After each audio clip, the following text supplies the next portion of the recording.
And we're underway at the inaugural Tempelhofer Feld Parkrun. A parkrun that saw 4 records broken this weekend. More on that later, but as we set off, we're absolutely flying.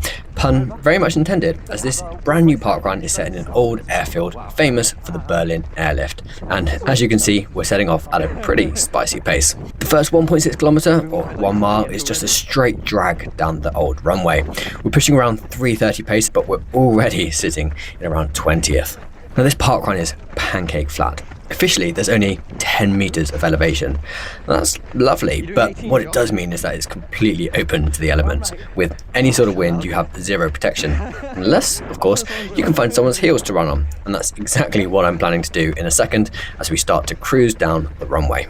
Shout out to Josh, one of the founders of a great running app called Cyrus, and shout out as well to Cyrus Runs, just in front of me, who is unfortunately going to be pulling away from me in a second. He's another fellow runner who posts his runs on YouTube, and Josh and Cyrus are really going for it today. Josh said he was aiming for 18 minutes, which is actually slow in Josh's books, but he ended up doing quite a bit faster than that, and Cyrus was going for a PB, which he absolutely smashed. But for now, I'm just going to sit in behind Brendan, who some of you might remember from my 15k back in January, as I quickly check if the cameras are still rolling. You can also hear a little bit of wind over the microphone. It's probably the most still day I've ever experienced at Tempelhofer Feld, but there is still some breeze. You can see the ribbons off on the sides, rattling around a little bit.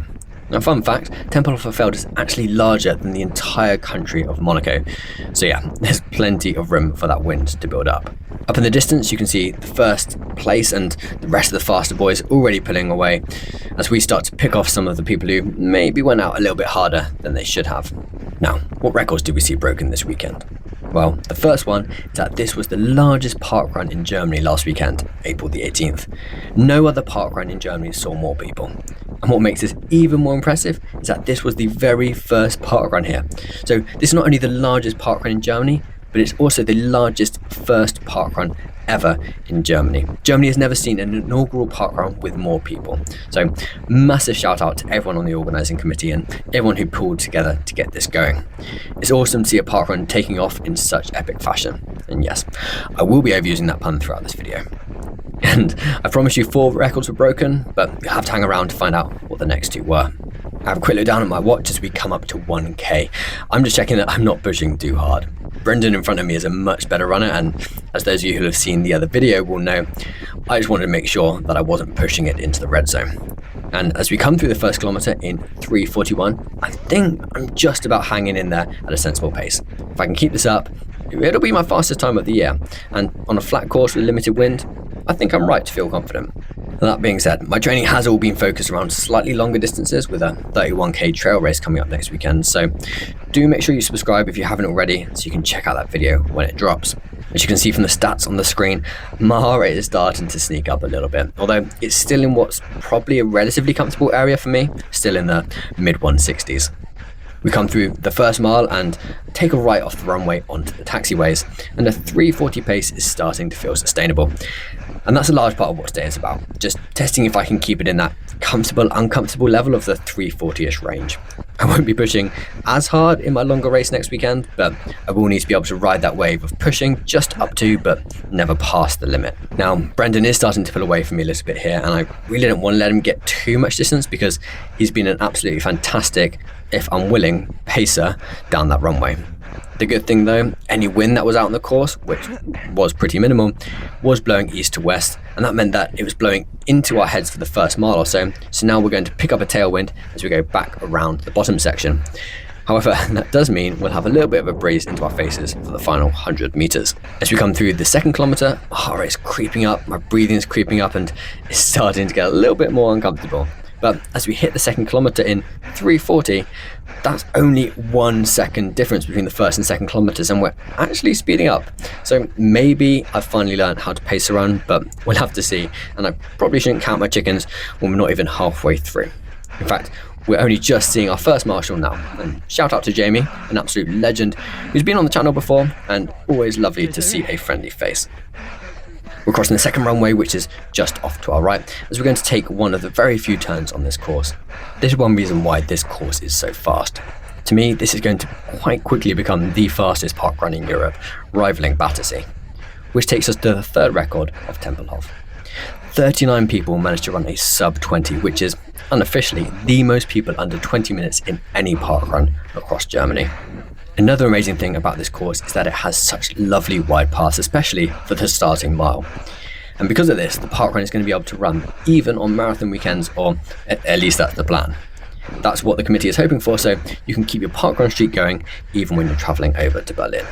Now, the elastic has well and truly snapped to Brendan, so I think we're going to have to let him go, but hopefully I can keep him within eye line, which actually isn't too hard considering how open this course is. And maybe we can pick up some other people as we carry along here on the outer perimeter of what used to be the old airport. As we hit the halfway mark, pacing in the 330s, my heart rate is now into the 170s. It's starting to get even more tough, a little mid-flight turbulence, if you will. But you know what they say, no pain, no gain. I take my first look back over my shoulder, which, as we've spoken about before, that's not a good sign. It's never great when you're starting to look at who's chasing you. And I didn't realise it at the time, but my mate Dennis, who ran a sub-3 marathon with me and has helped pace me before at parkruns, was chasing me down this whole time. I don't know whether I would have had maybe been faster had I known he was there, or whether I might have slowed up to try and sit with him. Either way, I didn't spot him, but he spotted me, which is a fact we'll find out in a second. We come through the third kilometre in 3:41. So we've only had a 1 second variance between the first, second and third kilometres, which I'm pretty pleased with. My heart rate seems to have steadied around 170, so maybe it's time I can start to pick things up. Maybe I can start to reel Brendan back in, since he's definitely been starting to put some distance between me and him. Although I say that and then I look back over my shoulder again, which tells you everything you need to know about how I'm feeling. We're going to pick off this runner here on the right, but unfortunately I don't think she was part of parkrun, so we're still stuck in 13th position. Unlucky for some, but currently with my pacing, I'm feeling pretty lucky and feeling like maybe today is the day for a PB for the year, which currently stands at 18:53. I've just spotted Brendan overtaking someone who actually was in front of us in the parkrun, so this is now a target to lock onto. Can I pick this fella off who seems to set off a little too hard? I mean, fair play, he was giving it all his beans and my heart rate is now climbing up to 175. But it's always nice to have a target, someone to drive towards and hopefully pick off. I think it's definitely possible. Now, as I keep that runner in front of me in mind, we're coming through the fourth kilometre in 3:38, so I'm starting to pick up the pace a little bit. 3 seconds faster than the last kilometre, still pretty dialed in. Only 1 kilometre to go, and I remember thinking to myself, Dan, you've only got 3 and a bit minutes left. Well, maybe 4. You can see my heart rate is starting to pick up a little more, but it's just a few minutes of pushing. A few more minutes of driving, and then we can see if maybe we'll have a new PB for the year. You can see the massive Tempelhofer Feld building off to the right.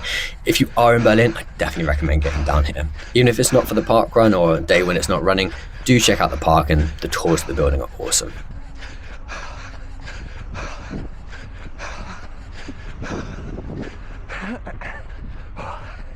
Los geht's. Thank God.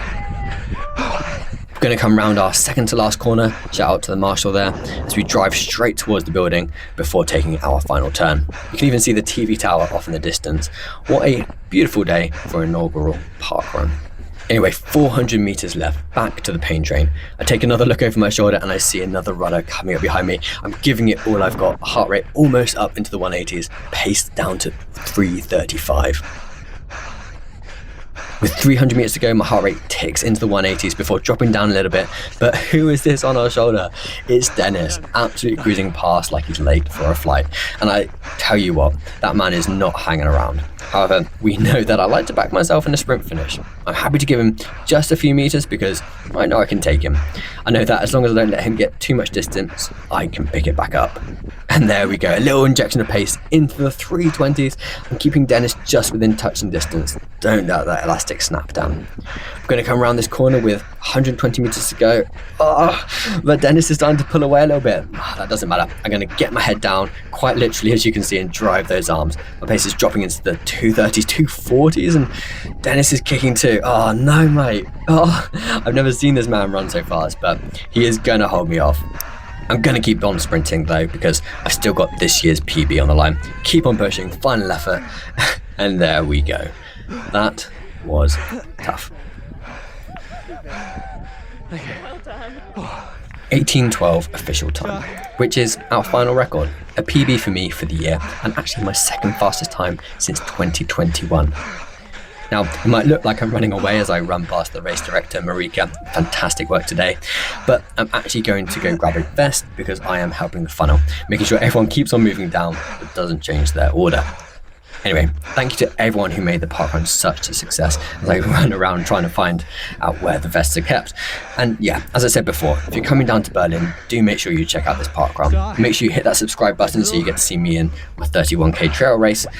And there's also a slightly different course on this parkrun in a few weeks' time, so you have to come back and check that out. See you in the next one.